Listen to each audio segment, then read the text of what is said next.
ஒரு காலம் வரும், அப்போது எழுச்சி மிக்க இளைஞர் சமுதாயம் உருவாகும். அது எழுந்து வரும். எனக்கு பின்னால் ஒரு சமூகம் வருவார். அப்ப என் எலும்பு கூட்டை எடுத்து வைத்தாவது எனக்கு மரியாதை கொடுப்பார்கள். நல்ல எழுச்சி உள்ள இளைஞர் சமூகம் கிளம்பும்.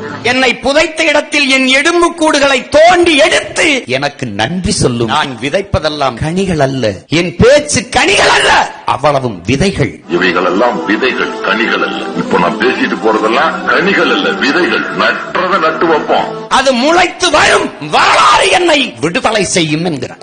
என்னைக்காச்சும் இந்த சின்ன பையங்களுக்கு உணர்வு வராதா? இந்த இளைஞர்களுக்கு உணர்வு வராதா? இந்த ஆரிய அடிவரடிகள் அடியோடு அழிக்கப்படுவார். அந்த நாள் தான் வரலாறு என்னை விடுதலை செய்யும். அதுவரை விலங்குகளை நான் விருப்பத்தோடு சுமக்க விரும்பியே இருக்கின்றேன். பரணிபாபா இல்லாதிருக்கலாம், ஆனால் அவன் முன்வைத்த முழக்கங்களும் லட்சிய நோக்கங்களும் இன்னும் எம்மோடு உயிரோடு இருக்கிறது. தமிழீழம் தலைமுறை எங்களை போன்ற பிள்ளைகளின் தோள்களில் அது சுமத்தப்பட்டிருக்கிறது. அது முன்னை விட வீரியமாக